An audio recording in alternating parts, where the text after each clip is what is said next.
unfortunately. I love that look with the hat and all that, Don. That's chill look too. Yeah. you know, we're up to about 110, 112 green room episodes. Josephine, you were in the green room before, right? Oh, yeah. You were an earlier guest, of course. I Yeah, know. yeah. So that's a lot of fun. It's kind of, you know, Yeah, you guys are doing great, getting the word out and keeping people up to date.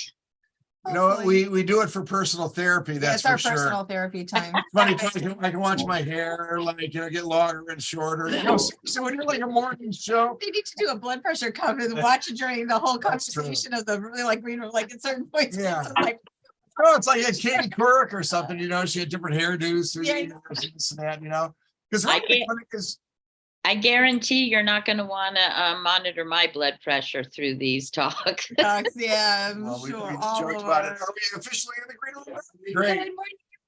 Welcome to another episode of the Green Room, and we have so much to talk about as always. We're doing a great guest today, Josephine Canela-Creel, who I'll introduce in a moment. Listen, bottom line is there's no better guest this morning to talk about what's going on in No. Florida medical cannabis world, because every week it's like, Oh my There's God, new it's like a things that new are going bombshell on.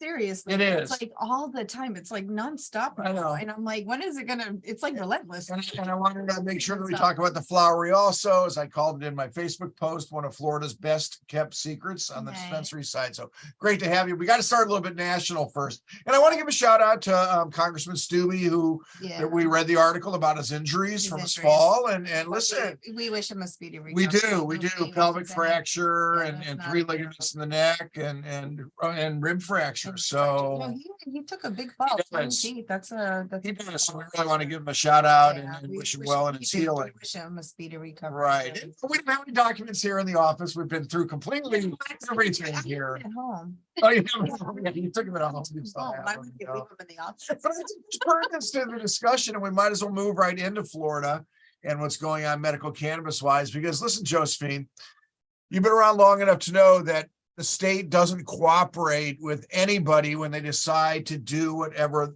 it They is they're wanna going to do. do. So now the RFE, or the request for exemption, okay, Mhm. let's start there, because what they're doing now, and it's a massive change from 2 weeks ago. In the beginning, the request for exemption, everybody. So just to give Yeah, background, to give it back. we do, because we have national Yeah, you know, listeners. listeners, the whole bit. So you're only allowed a certain amount of THC by milligrams in the state of Florida. And that's a rule that came about, 4 months ago or so, after many years of there being no set rule. Right. The disaster, Josephine, and you tell me about the stories that you've heard, is now the patients are having to pay back milligrams that they've already been using because they've been grandfathered in under the old system. Which usually the grandfather laws, and I have an issue with this, grandfather laws usually protect whatever the patient or whoever, doesn't matter what law, like they are grandfathered in, meaning they should keep whatever they have. This is the only state So- I know where they take back Yeah. something under a grandfather clause. An unintended consequence of what they did, but they never make any plans. They don't talk to anybody. No, There's they no roll board, it there's out, no they roll this. it out backwards. They roll it out and then take back. So because there's a request for exemption sheet that the doctors are allowed to do.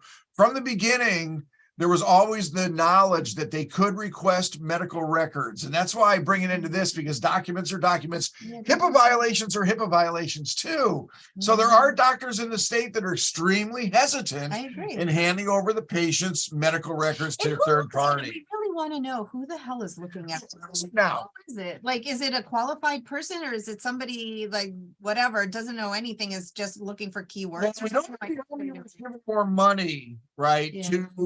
to start to monitor various things. And I don't know, we don't know if they hired more people I up know. there. And who, Who's like, doing what the and what are their review? qualifications? Are they all RNs? So doing- Josephine, you know of such things, of course. You've heard of the pain of patients.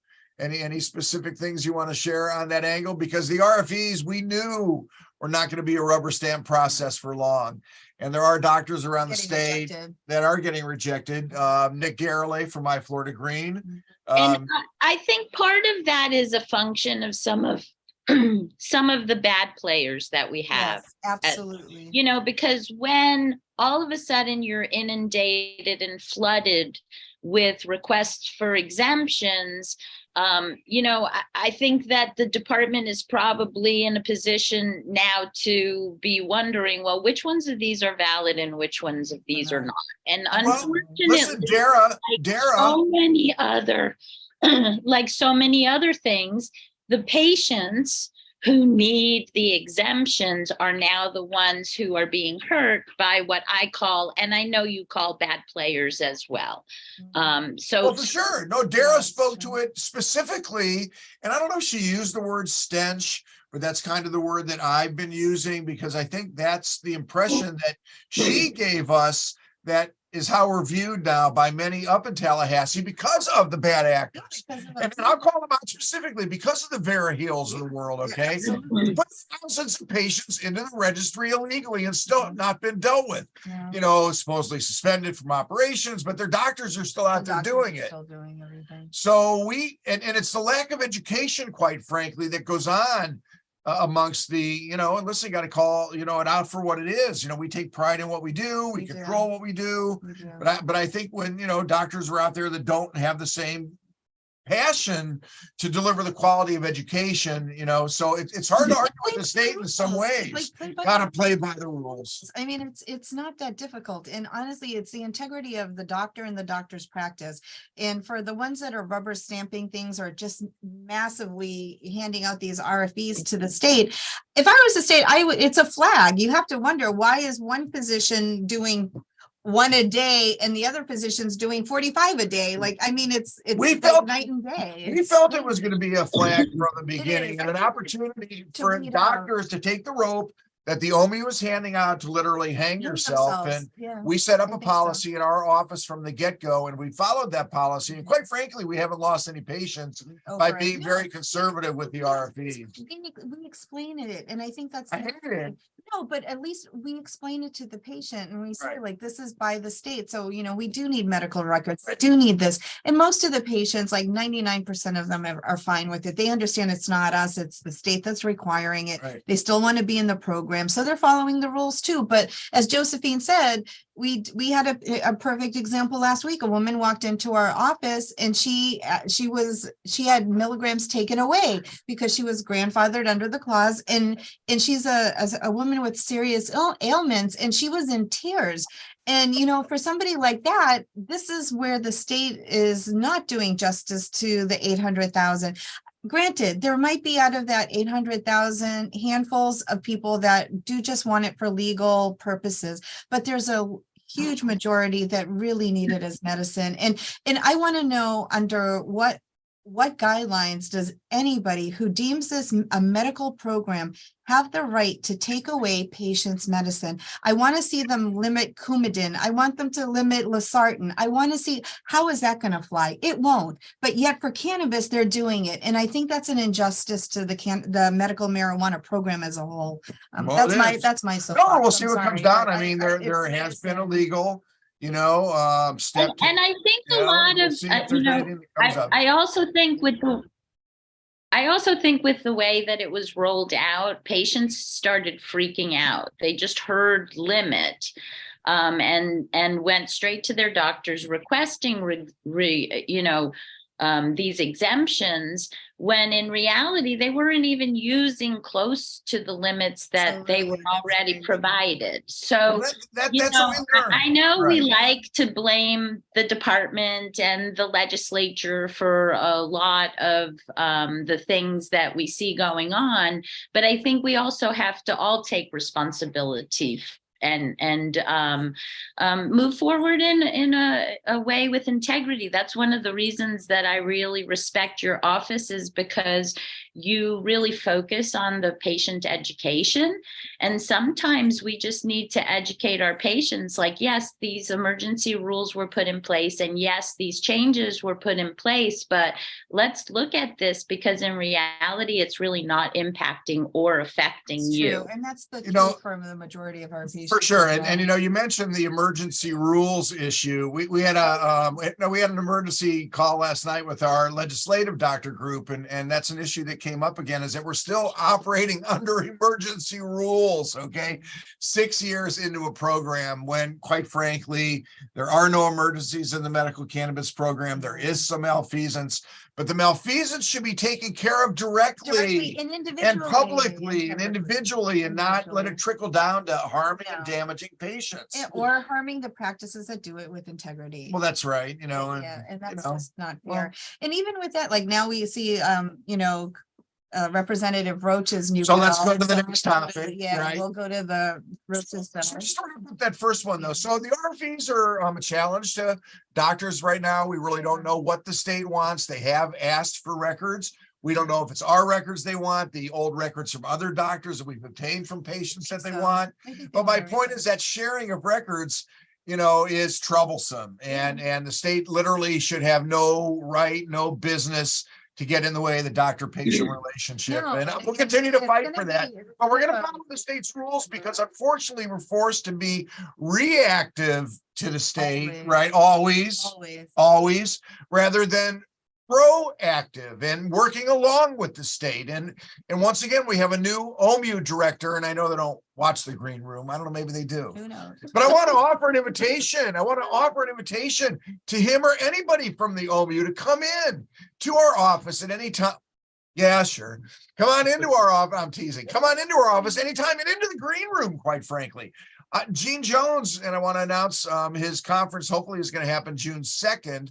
He tells me that he thinks the OMU will send representation to his conference again this year. I don't think we'll see the big man, but during session, the OMU director, and Josephine, you tell me, because you know this, you've been following it as long as I, doesn't the OMU director every year give a presentation somewhere to the legislative peeps? Provide an overview. Yes, absolutely. Right. So maybe we'll see him, maybe we'll hear him. That would be nice. But I'm going to use my best Yiddish here. If he was a mensch, he would have already gotten up. He would have introduced himself to the community. Yeah, Okay. absolutely. And there would be some sign, okay, that maybe there'll be some working along with those of us that have been here now 6 years doing what we do with honesty and integrity. Let's talk about the Representative Roach bill, Yes. which is the other side of the coin. Which is but I read Roach's bill, and honestly, there were the biggest changes to bring telehealth around for recertification. It's a singular bill, standalone. And hopefully, I don't know, there's so much doubt that it would even hit the floor, but it's a great bill. It helps patients. And, I think this came from him being in the Fort Myers area because of Hurricane Ann. I think he probably had a lot of phone calls from patients saying like, look, we need telehealth. We don't have a way to get to our doctors. So he introduces this bill, and all he did is strike out the language of physical visits for recertification and allowing them, if they have qualifying conditions, to do them via telehealth. All the other languages. And we know because we talked to Representative Buchanan, our representative. He was also willing to look at the bill language, run that bill for me if he liked it, this, that. And Representative Salzman, I heard last night from the Panhandle, also on the Republican side, will be co-sponsoring this with Representative Roach. But we also heard that the speaker has no desire to move the bill. So this is a time where really patients may be able to make a difference in reaching out to their individual representatives, because, and Josephine, maybe you know a little bit more about this because, you've been up in Tallahassee for years. When a speaker is entrenched, okay, is there a certain wave of support that can come from, the members that actually can move these guys? Or in this case, is it going to be Governor DeSantis making the call and then a very conservative speaker, holding the line? So, historically, really the way that it works is the Speaker of the House, the President of the Senate, and the governor really control the agenda of the legislature. I'm a big believer in speaking truth to power. And when we don't have the money to contribute to political action committees, I have said for a decade now, our vote is our voice.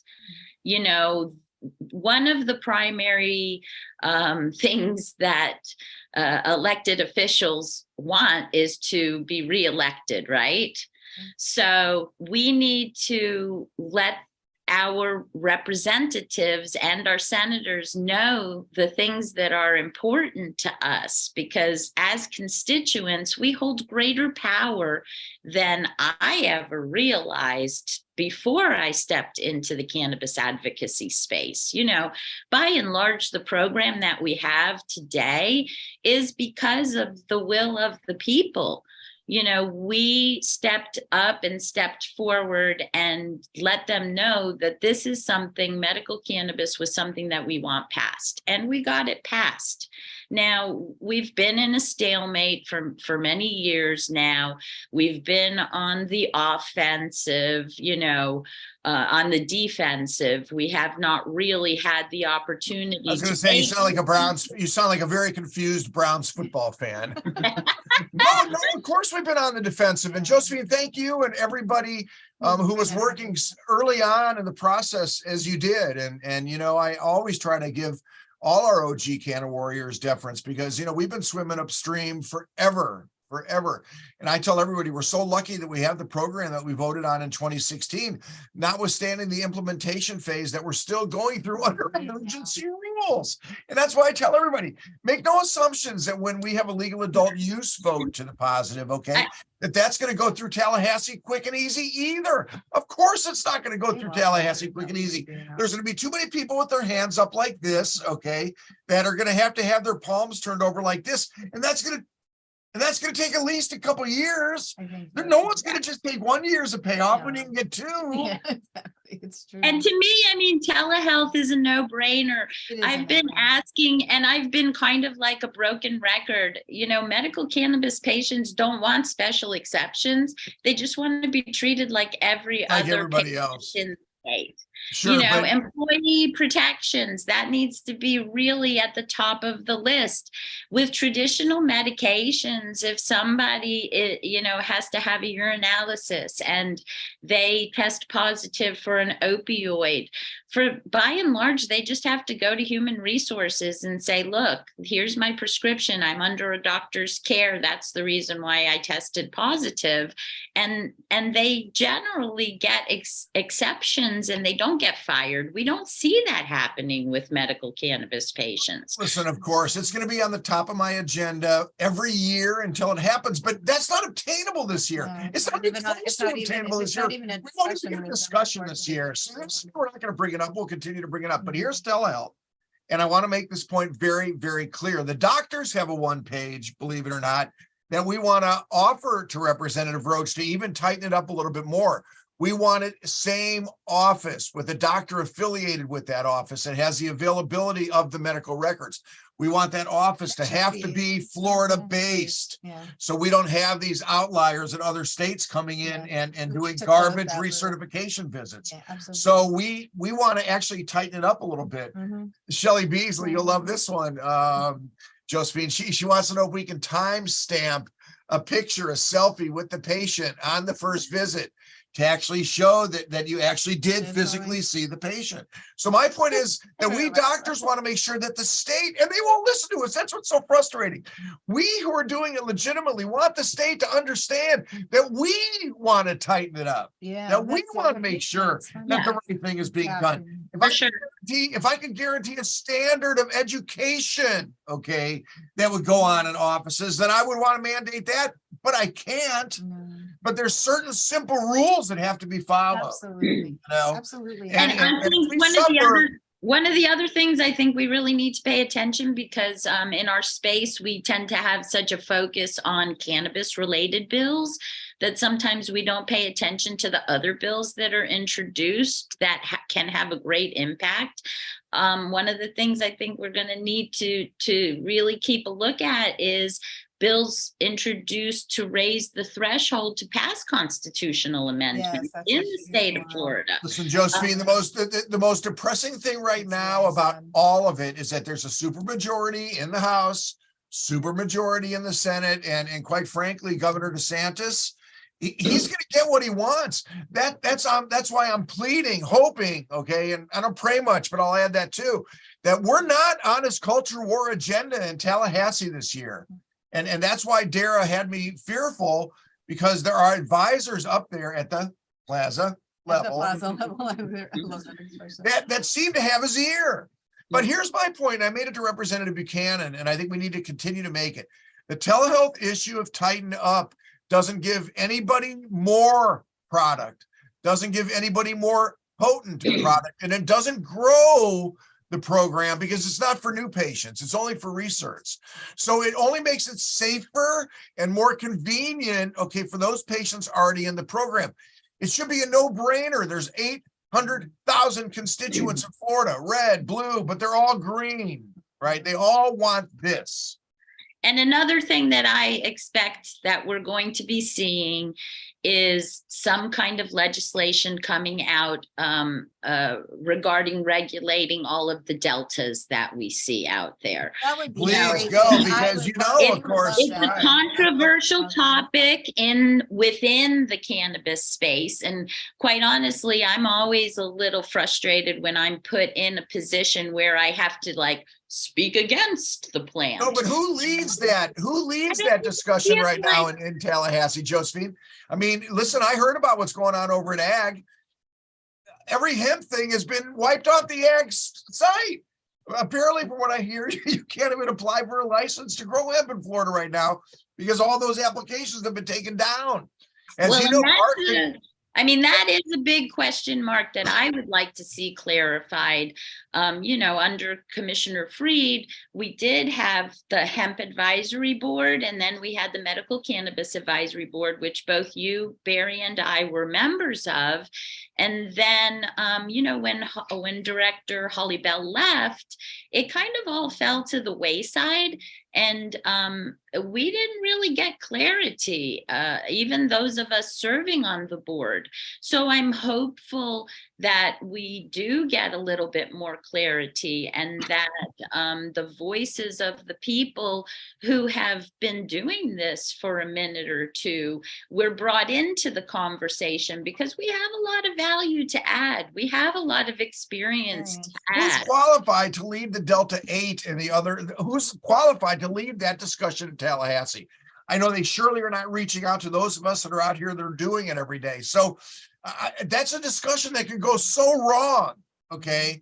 And it's so insulting to me that the arrow, okay, is on those of us that are out here trying to do it appropriately, and quite frankly, the MMTCs, right? And let's roll. Boy, am I good on segues You are today. segues. Let's roll right into the flowering and the whole thing. But seriously, the governor also, of course, increased the every other year re-upping of the licensure for the dispensary world. Hang on. And this is so pertinent to the flowery, one of our most honorable, veteran-owned, family-owned state in Florida didn't sell their license. 60,000, 60, used to be the every other year renewal for their license here in Florida. That has been raised to, drum roll, $1.3 million. Now, listen, I love True Leaf and I love Cure Leaf and I know the MSOs, this, that, whatever. But listen to them. That may be a kind of a drip in their bucket. But to a bunch like the Flowery or Gold Leaf for our smaller dispensary friends, it's significant. So they got to take their arrow off, okay, the legitimate players and put it where it needs to be, the illegitimate space, quite frankly. Yeah, I mean, I think that's a disgrace to do that to the small. So tell us about the Flowery. Let me ask you one question up front. And I know, and I believe this to be true, you can purchase the Flowery flower now at Certera. Did somebody tell me? Did Certera purchase flower from both Move and the Flowery? So I know you guys have always delivered. You have a great delivery service, but can people actually find you in other ways now? Well, now that's probably a little above my head as far as the logistics of all of that. But I do know that in Florida, there is the, catastrophic whatever. Certera lost a grow, so they've had to go out and purchase from others. Yeah, when there is a crop failure, they do have the opportunity to purchase from wholesale from other MMTCs, which I think is a great rule.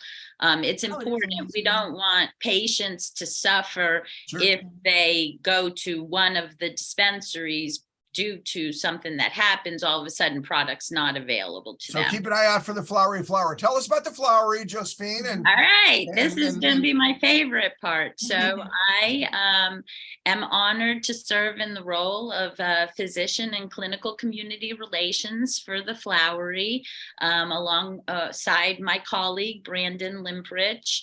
It's pretty much the two of us that cover the entire state of Florida. What I love about the flowery and the reason that I am a part of the flowery is just like you said, Doc, it's a small veteran family owned. We're not a multi-state operator. The focus really is on growing premium, high quality cannabis. We like to say we grow indoors with love, and it's really true. I love visiting the facility, and our growers are top notch. They really take care of our ladies. We've partnered with some. It's funny how the cannabis, the potent plant, is the female, of course. What I like to say the future is female and the future is now. So our brand partners, we've really partnered with some exclusive brands, 710 Labs, Preferred Gardens, Fused, Packwoods, and I like to say I don't, I tout the flowery because I really believe in their growing practices, and our culture is very cannabis focused. Well, there's a family story there, right? Yes, I mean, there is. Right. The Garrison family suffered a great loss. One of the brothers lost his life due to a drug overdose, and this was kind of his going after the medical license, pursuing a veteran, I believe, is as well, Josephine, right? So it's a horrible story. Like many people, that's how they get involved. Legacy to Matt Garrison was to pursue the license. And that's one of the things, my colleague Brandon is also the chapter president for Weed for Warriors down in Miami. That's really another thing that I love about the flowery is the forward facing folks, boots on the ground are, really OGs in this space. Brandon and I have been both operating in cannabis far, far longer than we've been part of the flowery. And they recognize that, and they want to bring people in who are pioneers and leaders in the space. And that's one of the reasons I love being connected with the flowery. And I think one of the things that it's pointed out is that the business model that the flowery took was interesting, because they started out with a delivery model and are slowly, and we'll make this announcement in a moment, some people know it, of course, slowly building out their dispensary world. But they've developed a great reputation in the state for the quality of their flower. So it just goes to show you that there are different ways to skin the cat. And I so respect the flowery's approach to the extent of, doing it within their means. And really having a game plan, sticking to a good business plan. We have 3 dispensaries opened already. Miami was our first. Inverness is our second. Just this past weekend, we opened up in Jacksonville. And boy, oh boy, did Jacksonville ever show up to show us love. And I'm hoping that, and I've heard great feedback that they felt the love back. Next on deck is going to be Clearwater and Ocala. Because those are in the works, and our most recent approval, which I'm very excited about, is going to be in Venice. Yay. Congratulations. Expecting maybe around the fall, but we're hoping that we can open that location sooner, which of course is where you all are, and I'm up in Sarasota, so that's going to be my closest location as well. Really, really excited about that, looking forward to it. And That's going to be awesome. And for those locals, that would be in the metal building that used to be Mel's Diner next to the Carrabba's, right on 41. So we're excited about it. That's awesome. It is. But listen, you can order flowery flower, of course. And, our patients, and we're proud to make sure that every one of our patients hears about all the quality, dispensaries here in Florida. First time patient discount is 25%. It is available on Flowery branded products. It's not available on our brand partners. And for those of you who are listening today, I'll give you a little extra gift. If you order and you use code JK10, Josephine Crail, JK10, will get patients an additional $10 off of their order. Wow. Awesome. Delivery is available after discount minimum of $100. We'll get you a free delivery. So I like to let people know that, because I believe in helping patients save money. So every little bit helps. And listen, we firmly believe that every bit of a discount that we can give patients in information, education, and knowledge helps defray the cost of our visit, and until insurance companies, there's so many topics we could talk about, of course, we have the legal adult use campaign coming up, we have perhaps WISE, Florida will get, home grow on the ballot as well, so there's so many things that are be going on over the next couple of years. We need to pay attention. We need to pay attention to everything. And, this is such a critical legislative season. I'll be honest with you. I was just kind of hoping they were going to leave us alone this year. I really, really did. And we'll see. I am once again encouraged by Representative Roach. Well, Daryl, and I'm going to give a shout out, of course, to my Florida Can team. Florida Legislative Day, of course. Yep. I do serve on the leadership team, and our legislative day is scheduled for March 16th. I highly encourage everybody to register and to join us. Registration is the key, because we capture It's a fun day, everybody. I mean, it is. If you've never been up to Tallahassee, it's a great day to go up there. I don't know if Willie Nelson's banner will be hanging again off the second floor foyer, but you better mark that day down for me right now, Ruta, because I'll get coverage. But for sure, so March 16th will be key. And listen, the docs talked last night about, what I'd like to do, quite frankly, is get myself and, Shelley Beasley and Bart Hirschfield, a couple of the other docs, go into the speaker's office. And I know we won't get the speaker. Okay. I just want the speaker's staff. Okay. I don't expect the speaker, but I would like to be able to go in with Representative Salzman and with Representative Roach. Okay. And a couple, 3 doctors to sit down with the speaker's staff and let them know where we're coming from on this, that we want to tighten this program up as much as they do, that we're concerned about the educational level. We're concerned about people following the rules, or not all of it. And listen, maybe we can make that happen. And that's more of a committee week thing, so that's going on right now. And, it's interesting when people come down from the north, Josephine, they still don't even understand that Florida only meets for 2 months every year in legislative session. They don't. And I've learned to kind of appreciate that, because I don't need to worry about the legislators, 12 months of the year, just 2 months. But these couple months leading up to it are just as critical. So everybody, I'm going to add something, because it's not just those 2 months. Really, the most important time to meet with your legislator is when they are in your districts throughout the entire year. And that's one message that I do want to get out to patients. Make appointments with your House member, with your senator. Help to put a face to the topic that we're talking about. That's what's going to counteract and help us bust open those negative stereotypes and stigmas. When they see that, a medical cannabis patient isn't some guy on the corner who's just sparking up joints, and I have zero issue with smoking cannabis. I believe that that is a very effective route of administration. But the perception that is fed to these lawmakers is that, it's just a bunch of people out there who want to get high.